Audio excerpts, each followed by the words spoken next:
Game over, Edmonton is. We'll get to that in a second. The Edmonton Oilers fall in Game 2 of the Stanley Cup Final. They are now behind 2-0. Myself and Avery will break it down in a matter of moments. But first, you just saw a bald man will tell you how to watch these streams next season. Game Over Edmonton is broadcasting from the Game Over Network channel for the playoffs, but come 2024 in October, we're relaunching with our own channel. So for all of your Edmonton Oilers news, analysis, and fun, make sure you open the Game Over Network channel from this video, scroll past my ugly mug, and head on down to the Game Over Edmonton channel from our featured channels area. Click subscribe and make sure you ring that reminder bell to make sure that you get notified whenever we post something or go live. Tell all your Oilers fan friends and family to come join our amazing community. You won't regret it. And on this video, smash that like button right into oblivion. So, the Edmonton Oilers drop I believe the final was 4-1. I forgot to write that down. But 4-1 decision at the hands of the Florida Panthers. I'm Peter. Avery is the regular around these parts. Corey just messaged in. Spain without the S is how Oilers fans are feeling tonight. Avery, first of all, how are you? Second of all, I guess just your overall thoughts on Game 2. Well, I'm not doing as well as Charles Barkley. I mean, he used to be great, wasn't he, on both Sportsnet and ABC. Yeah, no, I believe the kids call it lit. He was on fire, dropping an F-bomb, referencing Rod Black, who hasn't worked for Sportsnet in 30 years, Don Cherry, and all of that in the span of a matter of like a 1-minute interview. That was, like, he just checked a bunch of boxes on that one. No, that was amazing. I know whenever I watch Cup Finals game, I always flip between the two channels. So I saw him and Cal Bukowski have that funny discussion, and then he was talking about ABC beforehand. But like Messi was trying to get him to come to Edmonton, and Barkley said, "No, I'm going on vacation. I'm gonna go." He said it's in the middle of nowhere, Edmonton. It's funny because he's been here before. Chuck has been to Edmonton before, so Oiler fans, someone convince Charles Barkley to change his mind on Alberta. Convince him to be here for game 3 or 4. Someone convince him to change his mind. Yeah, we're having a bit of difficult time hearing you again, Avery. If you want to just, I have the mic cranked up on my end, so I hope there's nothing wrong with me. All right. Yeah, no, Charles Barkley. Apparently Edmonton, one of his favorite cities in the world, as he mentioned there, along with Vancouver and Toronto, giving all the Canadian teams some shout-outs. We haven't got him to Calgary yet, but maybe we'll work on that for some Stampede at some point. But yeah, no, that was, I would say, the highlight of the night from an Edmonton fan standpoint, as Charles Barkley had himself a time at that hockey game. But when the play got down onto the ice, boy, it was a lot of Florida Panthers, as they absolutely controlled things throughout this game. The deserve to win a meter was firmly on the side of Edmonton in Game 1, almost the exact opposite here in Game 2. Avery, we will get to different things like officiating. You are sounding much clearer, even just on a we have a lot to cover. We'll get to the officiating in just a second, but I guess from your standpoint, what have you seen from the Oilers through 2 games, and why have the goals stopped? First of all, after game 1, they're not getting enough shots. They're not getting anything that's really challenging Bobrovsky. We know that beating Sergei Bobrovsky, you have to get shots high. You have to beat him high glove. And really, most of the chances aren't there. There's mostly along the ice. I know tonight, Matisse Ekholm's goal was at his pad that got through him, but Edmonton isn't getting enough chances that are really challenging him. It's a major issue after 2 games, Peter. Yeah, and after the Ekholm goal, which was bad. Like, I even tweeted it out, like, man, this guy was unbeatable in Game 1, and that's what beats him. I kind of thought in my mind, like, okay, they got him. Like, this is the bad Bobrovsky game, and Edmonton's going to go back home tied 1-1 because they're going to score 5 on this dude. And then they put 2 more shots on him in that period. Like, it felt like there was a vulnerability there that they just weren't able to take advantage of. And I do credit, like, it's funny how we view these things through these scopes. Obviously, we're doing this, so I'm watching it from an Edmonton standpoint, and so I'm focusing on what the Oilers doing poorly. Who was it? Someone in here said full team effort from the Florida Panthers. I was like, Oh, I do suppose that Florida can get some credit for this one as well. It wasn't just what Edmonton wasn't doing; it was about what Florida was doing. But from a what Edmonton wasn't doing standpoint, I thought that, like, obviously, you notice McDavid every time he touches the puck, and I thought Hyman had a particularly good game for not putting it into the net. But aside from that, I didn't notice a whole lot of dudes out there. Like, Draisaitl was really quiet, I thought, in this game. And I don't know if I could... I mean, obviously, Fogle was, but that's for extenuating circumstances. I don't know if I could tell you who else was on the ice for Edmonton tonight. Like, they just... Not a whole lot of guys touched the puck in that game, I thought. So, really, I feel like this... I know this is a really rambling way of saying this, but I feel like McDavid, Hyman, and Hyman are fine. Everyone else really needs to step up for Edmonton getting into Game 3. Do you kind of share those thoughts, or am I out to lunch on that? No, totally, because Edmonton's depth in large part was what was so good going into other games in series against Vancouver, Dallas. You were getting scoring from other areas outside of McDavid and Hyman. But you're right, Peter. They weren't getting much from anybody else that wasn't McDavid, Hyman, Ekholm. Like, you didn't see, like, where's Ryan Nugent-Hopkins? Where was Nuge? He was absent once again. And guys like Kane, Holloway, McLeod, these guys were absent again. Guys who've had good nights before in the postseason, these guys were quiet. And you're not going to beat Florida with only 2 or 3 guys pulling their weight. You're just not going to do that. Yeah, no, absolutely. And on the Kane front, it was one of the 95 scrums we had in this game. He was getting into someone's face, and I actually said out loud to no one but my cats, "Oh shit, Kane's playing." Like, it was just like, I did not notice him at all, and that is not a good thing, especially when you look over on the Florida side, and Bennett, Tkachuk, Verhaeghe, Rodriguez, obviously, Lundell, like, all those cats, pardon the pun, had a tremendous hockey game, I thought. Like, they were really good, and I thought there were stretches there. Florida was there for the taking, and there were a lot of moments in this game, Avery, where it looked like Edmonton could kind of build some momentum. They killed 4 penalties to start. They get the Ekholm goal, but they never seemed to really get that extra oomph that they needed. I know, technical term, but there was something lacking in this game from Edmonton for me, and that's a disappointing thing to say when you're 4 wins away from getting your name carved on a trophy. Like, we can talk about all these different things, and Lord knows we will, but I just thought this wasn't really a Stanley Cup effort from the Oilers, if that makes sense. No, totally. And it might be a little bit bold for me to say, but this was, honestly, in my mind, Peter, their worst game of the postseason, bar none. This was easily their worst showing of the postseason. Didn't get enough shots to challenge Bobrovsky. Didn't get sustained cycles that really did anything much. The power play, once again, was quiet. Florida found ways to once again shut that down.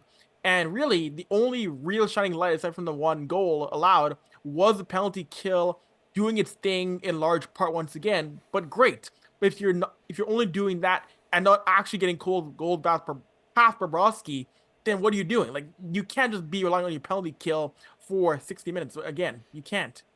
Yeah, well, and someone tweeted it out. The Oilers haven't scored at 5-on-5 or the power play this series. It was a 4-on-4 goal from Ekholm that found its way through. Like, it's not good enough. And no, you're right. Like, Dallas and Edmonton are sitting at home. The Kings didn't have a hope, but Dallas and Vancouver are sitting at home being like, where was this? Why couldn't we get those guys? We'd be playing right now if we were playing those guys. What's going on here? Like, it didn't look like that the Oilers team tonight. And another thing that kind of concerns me about what we saw tonight, and we'll get into the officiating in a second, and I think this is part of a broader thing.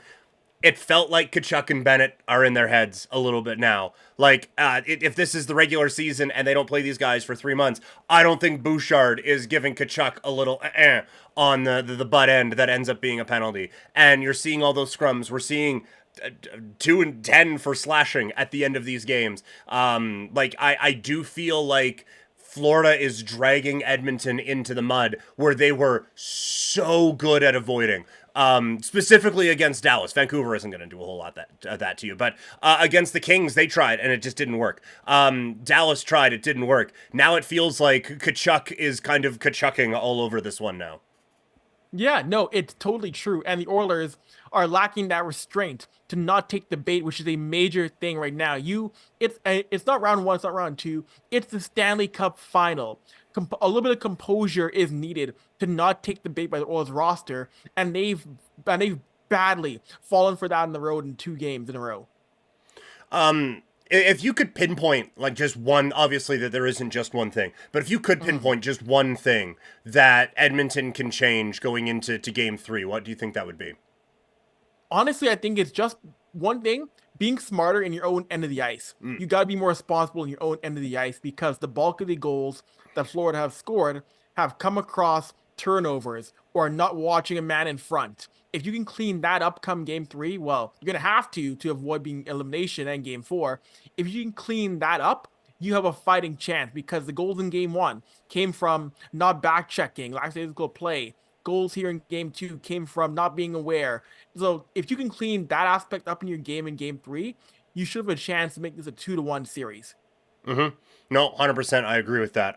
We will get to a lot of the messages in the chat. Chat's going crazy tonight, as you'd imagine. Good. Yeah. But we got a lot going on in the chat. If it's not pertaining to what we're talking about, or quite frankly, if I just miss it, we will get to it in the presser a little bit later on. Coming up in a couple of moments, we'll talk officiating. We'll talk. We talked about a whole lot of players who we didn't notice. There was one in particular, but he had a very valid reason. We will get to the Darnell Nurse situation in a matter of moments as well. But Avery, before I throw it to another Andrew talking head commercial, your level of concern on a scale of 1 to 10 from an Oilers standpoint right now? I would say 1 to 10. I would say it's about a 6 right now, because you need that game 3 win. If you can't get a game 3 win, I know the NHL where all 3 comebacks happen more in other leagues and sports, but it's at a 6 right now. You got to come strong in game 3, get the first goal, and get something decent past Bobrovsky early and push the pace. You have no choice. Yeah, I think I'm about the same. I don't think it's like, oh my God, like it's not like you've thrown your best punch at them and they have somehow stopped. I guess game 1 kind of, but I don't come away from these games being like, oh my God, the Oilers gave them everything and couldn't beat them. I still think there's another level for the Oilers to get to, but yes, you are down 2-0. You now need to win 4 of your next 5 to win the Stanley Cup, or else they get to. That's how math works. So we will get into a lot more with this as it goes along. But first, a word on how to watch our friends over in Winnipeg starting next season. Game Over Winnipeg is broadcasting from the Game Over Network channel for right now during the playoffs. However, in October, the network relaunches for real, and Game Over Winnipeg gets its own channel. So for all of your Winnipeg Jets content, fun, news, and analysis, head on over to the Game Over Winnipeg channel from the Game Over Network channel. Open it in a new tab right now, scroll past my ugly mug all the way down, and click on the Winnipeg channel from our featured channels section. Click subscribe and make sure you hit that reminder bell so that you get notified whenever we post a video or go live. Tell all your Jets fan friends and family to come check out our awesome community. We promise they won't regret it. And make sure on this video you smash that like button right into oblivion. So we are back here breaking down the Edmonton Oilers' loss to the Florida Panthers in Game 2 of the Stanley Cup Final. And I want to preface the next part of this discussion by saying that the Edmonton Oilers did not lose this game because of officiating. They were the second best hockey team on the ice tonight. However, the third best team on the ice were the officials, as they had a dreadful game out there on the ice tonight. It got out of hand at times. It felt like, I think you'll appreciate this, like old 1980s, 1990s wrestling, where everything is going crazy and someone is just ringing the shit out of the bell. Ding, ding, ding, ding, ding, ding, ding, ding. Exactly. Ding, ding, ding, ding. Gorillas say, can we get some help down here? There's steroid field wrestlers running down, pretending to be security, trying to break up like Dino Bravo and the Earthquake from beating up Hulk Hogan. That's what tonight felt like. It was just madness and out of control. So I will do the very lazy sports journalist question, and I will say this. Avery, the officiating. Thoughts? Well, a wise man once called it Garage League, and I will say that as well too. Garage League officiating. This was from both the Florida and the Edmonton side. It's a great thing you said, Peter, how it felt like an episode of Raw's War where all hell was breaking loose. And yeah, like the Rock is jumping on mankind and they can't stop the fight. This was just awful when it came to also, of course, the elbow from Draisaitl towards Barkov. The only 2-minute minor. The chokehold on M. Bouchard, which didn't get anything really. Like, how do you let this happen in the Stanley Cup Final? This was an embarrassment. It is great. This is your league on the highest stage, and this is how you officiate the game. I don't want to hear that. Oh, let the boys play. Da, da, da, da. No, that was embarrassing. That was garbage. Man, let the boys play has always been my least favorite thing because it's like they have to play within the rules. That's part of playing is that there's rules. You can't just take a trident out in the third period and throw it at a guy. Like there's laws. We live in a society. You can't do that. But no, like it was like I don't know what that was. Because, like, a lot of times we get, oh, it's game management. It's like, okay, well, they sucked at that because there were guys fighting right to the last second. Oh, well, they tried to even out or whatever. Well, didn't work either. Like, it was beyond comprehension how bad it was tonight. And I thought the 5 in a game for the knee, you can squint and say, okay, I disagreed with it, but not to the point where I'm going to start a letter writing campaign or anything. But then when Bennett does it, like 18 seconds later, we should have another discussion about this. And if you want to set the precedent that big things get 5 so we can look at it, okay, cool, I guess. We don't need more video review in the sport, but if you want to get it right in the Stanley Cup Final, give her. But A, it has to be used appropriately, and B, it can't just be a random roll of the dice when we use that or not. It was all over the place all night, and I never got a sense of what a penalty was and what a penalty wasn't. And the entire time, you were just guessing, and so that just left it at some point, the players were like, fuck it, we're trying everything. Like, they lost complete control of the game, I thought. Yeah, they did, and that is a standard that I know the NHL isn't going to fix it because this is what they want. They like this level of chaos, which is embarrassing, and why this league is in 4th place compared to the NBA, MLB, and NFL, because how things go. But it's a bad look when these calls are go this way or aren't punished enough in the Cup Final. It's a really bad look, Peter. Mm-hmm. No, totally it is. Like, you don't want things breaking down in that way. And now, like, we have Smokey, I'm assuming government name, is in here saying, LMFAO, people that are crying are rooting for the losing team. Look, we are talking about the losing team here, and I will say, I thought they should have taken another look at Draisaitl with the flying elbow to keep the wrestling references going, to keep the flying elbow on Barkov. Like, that should have been looked at, especially that one from kind of the fan standpoint where he jumps in and it's just kabam. I shouldn't be laughing. That is probably legitimately a concussion that Barkov had. But, like, that's one of the best. This was all a roundabout way of saying that's one of the best players in this game. Both from, like, this game standpoint and the broader sport of hockey this game. That it would not shock me. We get the extra day off because they're traveling. But it would not shock me if Barkov's not in the lineup for Game 3. And that is not one of the most marketable players in the world, but still one of the best players specifically at what he does in the NHL. And because the referees let this whole thing get out of hand, that could be happening. So it was dog shit for both sides is basically what I'm saying. Yeah, no, you're totally right. And Barkov may not be the top 5, top 10 marketable players in the NHL, but he is a key cog in that Florida Panthers offense. He's the best defensive forward in the league. And he's the kind of guy that stirs a drink for Florida, along with guys like Sam Bennett, like Matthew Tkachuk, like Ekblad. So if he's out for Game 3, that's a major blow for the Panthers, either way. Yeah, totally. I don't have it written down in my super official notes, but I do just want to say, because you said his name, just to pivot away from this for a second, that might have been the best game of Aaron Ekblad's career. That dude played the hell out of that game tonight. The 2 plays that he made with his stick early in the game, that, like, Nuge, it was Hyman who had both opportunities. Hyman was looking at a wide open net. Like, he was already penciling that into his stat sheet, and Ekblad came back and broke it up. So I thought Ekblad had a heck of a game. I just wanted to reference that. Anything else on the officiating front before we move on? I would just say, like, this has to, like, I don't know if I'm a coach, if I'm Paul Maurice, if I'm Chris Knobloch, I take the fine. I take the fine, let it be known it has to change. It has to get better. I take the 50 grand fine and just rip into them. Yeah, no, I agree. And this is another time where it'll never happen, but having officials be available to the media after the game for accountability would be great. Because I just, like, not even just so that we can be like, hey, dipshit, what was that? Like, I just want to know what you're seeing. What are you seeing? What are you thinking? So that we can get a better grasp on this. Like, I don't want... And I think that is kind of the thing with officials and thoughts with just the media in general. I don't want to have, like, the John Tortorella, Brooksy back and forth with the officials. I genuinely want to know what they're thinking so we can maybe figure out what the fuck's going on out there. Like, that. Right? That's all I want. Yeah, no, and that should be the case. And it's funny because other leagues have officials speaking to the media. They, MLS has their report, NBA has their report. The NHL, I think NFL and baseball have their own reports as well too. As far as I know, the NHL is the only league in which officials do not talk to media for their calls at all. Yeah, no, it's crazy. Crazy, crazy, crazy. Another part of this here before we get to some different tweaks and stuff for game 3. Darnell Nurse did not play a lot in this game. They were kind of referencing the old Zdeno Chara when he was sitting on the bench. I think he had a 28-second shift in the second period.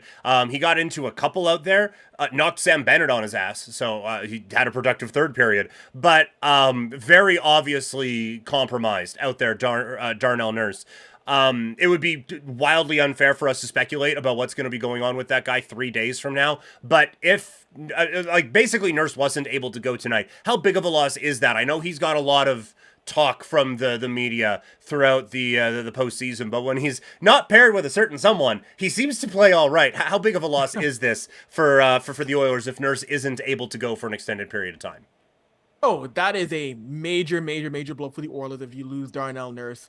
You've already sacked Cody Ceci, and you're going to put now a great emphasis on guys like Philip Broberg, like Vincent Desharnais, on top of what the workload is already having for guys like M. Bouchard, Matthias Ekholm, and Brett Kulak. So that would be a really tough blow to see if Darnell Nurse doesn't play in game 3, a major blow. Yeah, no, I agree. I don't know if he's like Chris Pronger or anything like that. I don't know how much of a difference he makes, but I know he's better than the alternative. And that would be of great concern to me from an Edmonton standpoint. Couple things in the chat here before we get going into the third segment. We'll talk about maybe some things we'd like to see the Oilers adjust going into this third game. If I don't say it here, we'll get to your chats in the presser coming up in a little bit. Lauren from Game Over Toronto, which now makes me the third smartest Game Over host on the stream tonight. Lauren suggesting the refereeing felt inconsistent all night, as consistent as cottage cheese, some liquid, some chunkage, which is an amazing way to say that. It feels like I'm not allowed to say the word chunkage, but I think I'm okay. So the refs game manage, right? It's important that a precedent be set so that coaches can manage their game plans and players. Yeah, it seems like the people who are out there playing the game, it would feel like they should probably have somewhat of an idea of what is going on officiating-wise. And that's, like I said, that's all I want is just let me know what you guys are thinking so we can kind of adjust in our way, right? No, totally. And you would love that understanding of what it's going to be and how. Because I think the funny thing is you don't want game 1 officiated one way, then game 2 is different, game 3 is different game. There should be some level of consistency for at least one series, not game by game changes. That's absurd to me. Period by period sometimes. Yeah. Also, I missed this one before. Alan Morrison, the league wants playoffs officiated like this. It's a sliding scale in the playoffs. I think of it like when he said that, I immediately thought of this. It's a sliding scale the same way that yodeling hiker is in The Price is Right. The guy who's going up, it is Yep. sliding and now it's off the cliff. That is the sliding scale that the NHL officiating is on. The Stamps are doing a gimmick with their thing this year. That's why it was front of mind for me. But anytime we can get a Price is Right reference, I will absolutely do it. Coming up in the third segment, will I yodel? Who knows? But we'll look at different changes that the Oilers could make to try to get back into the series and lower our concern levels from a 6 out of 10. But before we get to that, here is a look at how you can check out Game Over Calgary, featuring me with a different jersey and background. Game Over Calgary is relaunching in October. For all your Game Over Calgary content, make sure you subscribe to our Calgary-specific YouTube channel. Open the Game Over Network YouTube page in a new tab from this video, scroll past Andrew talking, and click on the Game Over Calgary channel in our featured channel section. Click subscribe and make sure you hit the drop-down menu to get notified when we post videos or go live. Tell all your Flames fan friends and family to check it out and join our awesome community. And make sure you smash the like button on this video right into oblivion. Wasn't reading that at all. Ad-libbed the whole thing. So for game 3 now coming up, I do think that maybe a couple of tweaks could be made. Before we go too far, Cody Ceci continues to eat popcorn, correct? That's correct. Yes. Cody Yeah. Ceci. Yeah, from what it sounds like, I imagine will still be sitting for game 3. But with Chris Knobloch, someone who always tinkers with his lineups after losses, I can't confirm that yet, but we'll see. If it was Peter Klein head coaching, Cody Ceci would be stapled to that press box up in Edmonton. Like he'd get a nice seat, but I've heard it's far away. But he would get a nice spot anyway. In terms of other changes, I think it might be time to unleash the McDryman line. I don't think Draisaitl is giving you a whole lot. I think if you are going to be kind of a one-line team anyway, you may as well make it an awesome one-line. So I think now might be the emergency that you break the glass in case of. Is that an overreaction on my part? You know what? I don't see them starting with the McDry line, but I could see eventually it happening because Chris Knobloch is known to jumble lines mid-game. I could see it happening mid-game in game 3 if they're down a goal or they need a game-winning goal. I could definitely see it happening depending on the situation. But for lineup changes, someone who I want to see check in for the bottom 6-4 group is Sam Gagner. I think it's time to see Sam Gagner make his Cup Finals debut. Someone who gets to the front of the net, works hard, still has a little bit of offense left in his game. I would like to see him check in because after I don't see what's the harm right now putting him in. Someone who you know is going to give you a tough shift every single game. So why not give him a shot and see what happens in game 3 by putting in Sam Gagner? I like that. And get some fresh legs in there too, right? Like I think the Florida Panthers pace surprises people. And I know some people in the chat were talking about that with the forecheck. So we'll get to that in the presser here coming up. Get your thoughts in the chat now. But I think getting a bit more speed out there, not that Sam Gagner is winning any fastest skater contest in 2024, but he can still move it a little bit and he can still get out there. And I think having that out there would be, I think, a really, really nice adjustment. So I think that'll be good. And I think last change in this series is going to turn out to be relatively important here, especially for Edmonton now in this back part with Ekblad and Forsling too playing some amazing hockey. Montour is pretty good as well. You want to try to get maybe a bit of a better matchup out there. So I think being at home and getting that last change probably helps out Edmonton as well. We haven't talked about him a whole lot, and certainly not a change that would be made. But what were your thoughts on Skinner's game tonight? You know, this wasn't a game in which you're gonna say Stewart lost the game. Of course, you wanted to make the big time save. You wanted to save your game, but again, this wasn't the game in which I thought this was won or lost by the save of Stuart Skinner. At times, he did make some high danger saves. Sure, there's a couple there you'd want back, but I'm not gonna say this was lost by Stuart Skinner. This really wasn't in my mind again. Yeah, I would agree with that wholeheartedly. I don't know which Rodriguez goal he was supposed to stop, the one where Rodriguez was left all alone in front of the net, or the one where Evan Bouchard made the pass of the game, tape to tape, right to Evan Rodriguez, who went top shelf. Like, I don't know. I don't think we can put this one on Stuart Skinner, who, I thought was fine in this one. Okay, get your thoughts in on the chat here as we get into the presser with a few minutes left in the show today. Make sure you like this video. Make sure you subscribe to the channel. Make sure you subscribe to all of our channels as well, including Game Over Toronto, featuring Lauren, who you know from places such as our chat right now. Here she is telling you where to check out Game Over Toronto next year. Game Over Toronto is broadcasting from the Game Over Network channel for the playoffs, but in October, the network launches for real. For all your Game Over Toronto content, make sure you subscribe to our Toronto-specific YouTube channel. Open the Game Over Network YouTube page in a new tab from this video, scroll past the bald guy talking, and click on Game Over Toronto channel in our featured channels section. Click subscribe and make sure you hit the drop-down menu to get notified when we post videos or go live. Tell all your Maple Leaf fan friends and family to check it out, and make sure you smash that like button. So yes, you can check out Game Over Toronto in October next season, and probably definitely not June. So moving forward now, let's get into the presser. That was so unnecessary. She was nice to us and everything.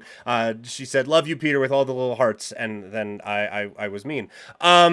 The chat has been popping off tonight, but it looks like there's been some good stuff here. There it was. Adam Firebear saying, the Panthers played such a team game tonight. That is something that, like, again, we're very Edmonton focused here right now. This Florida Panthers team is so good. Like, it is Like all of those hockey cliche, like cohesive unit, all of that. They are like Bruce Lee flowing like water. And they can play a heavy game against you. They can play a speed game against you, and they can do it really, really well. I have been so impressed with, I mean, they're 2 games away from winning the Stanley Cup, so obviously they're playing well. But Avery, I've been so impressed with how Florida has played. Yeah, no, Florida's found ways again to roll 4 line, six D man. This is a solid team from top to bottom. And again, you still having Bobrovsky playing well in net. This is the reason why this team was able to get through the Eastern Conference and have not face a Game 7 at all in the Eastern Conference going through. So this is why they're back here again for 2 years in a row, Peter. Yeah, no, they're great. Lauren just saying, wow. Asking, I'll ask Avery. You certainly follow this team closer than I would on a night in, night out basis. Are the Oilers a Vezina goalie away from the Cup? Wow, that's a great question. Like I still believe in Stuart Skinner. Now they maybe don't need a Vezina winner, but I would think that you need someone who can help take some of the load off of Stuart. Not a Vezina winner, but just someone who can be okay with Stuart Skinner. Is that Jack Campbell? No. It's probably going to be going out and getting somebody else this offseason that can help him. Just someone who has to be okay. The rest of the team up front can help you out. You don't need a Vezina winner. You just need an okay guy to tandem with Skinner next year, I believe. Yeah, so not like a UC Saros or anything like that. Just a fine 1B there out in Edmonton. I just lost it. Connor saying, how can I put this bluntly after tonight? Edmonton are in deep, deep trouble. Florida crushed them. So I would say his panic is a bit more than 6 out of 10, where we were. Panthers in 5. Oh, yeah, no. So it's falling off of a ledge. Like, I still think this is a long series. Like, I still think that this ends up being like a 6 or 7 gamer. It's just off to a rough start from an Edmonton standpoint. Yeah, it is. And people were saying the exact same thing last series. Oh, Dallas in 4, Dallas in 5. People had Dallas dog walking the Oilers. This series is not ending before 6. I had Edmonton in 7. So really, I want to see how Florida handles playing in Edmonton before I really write off this series at all. Yeah, I feel like there's a couple of times in this game where if it was in Edmonton, the crowd is going crazy after a great penalty kill or something like that, and that type of momentum can help it out. So yeah, no, I think this series is far from over. Just a couple more. Connor saying to me, did the Flames enjoy their early holidays, as Philip Hronik pointed out to them? Probably not. We just had a water main break out here in Calgary, and so we have had some water issues the last couple of days where we're only supposed to take 3 minutes to shower and try to limit your laundry washing as much as possible. So if they got away, hopefully they were able to get a good vacation in. But no, it's been a whole lot of, should they trade Jacob Markstrom, and will the 18-year-old T. Jaginla save the franchise? So a lot of very rational things happening in this city when it comes to the hockey team right now. Sorry, my chat just went completely haywire on me on my phone. There we go. Someone asking if they should bring Corey Perry in for the next game. Yeah, no, honestly, Corey Perry, he struggled badly so far in this Cup Finals and in the past couple of games here, except for game 4 or 5 against Dallas. So I really don't think Corey Perry's the answer right now. I would much rather, before Corey Perry, I would put in Sam Gagner or Corey Perry right now. And this one here from Tony the Banana. It feels like the Oilers are being outcoached, and their power play has been so cold, and it was praised so highly all playoffs. It feels like the Oilers are losing their cool and getting emotional. But aside from that, everything's fine. Yeah, no, like I don't know about outcoached. I will admit I am not smart enough to understand how much of this is coaching and how much of it isn't. I don't think there is one brilliant coaching move that Paul Maurice has done that has made Edmonton only score once in 2 games. I just think his players are executing better right now. That's basically what it comes down to. Yeah, totally. No, this is not being out coached. Chris Knobloch has done, when it comes to coaching, made smart decisions. It's just a matter, I think, the Oilers at times overthinking things too much, especially on the power play, not getting shots on enough. So it isn't really coaching. I think it's just more this team is overthinking things they were overthinking against teams like Dallas and Vancouver, really, in my mind. All right, up next for the Oilers is obviously Game 3 against the Florida Panthers. That is at home. Avery, you're going to be covering a Stanley Cup Final game. How is that feeling? That's correct. I'm excited. My first Cup Final, so that'll be fun to be in the house and see the vibe and see how that's going to go over on Thursday night. Yeah, that is going to be absolutely insane. I am so happy for you that you get to do that. Well deserved, and yeah, really excited for you. I will continue to be here with various colors playing behind me throughout this, and I'll be joined by Matt Henderson, who will be hopping on with me for Game 3. So make sure you like this video. We were great tonight. Make sure you subscribe because you want more of this greatness, and we will chat with you hopefully after a better result following Game 3 in the Stanley Cup Final between the Oilers and the Panthers. Have a wonderful night, everybody, and we'll talk to you all later.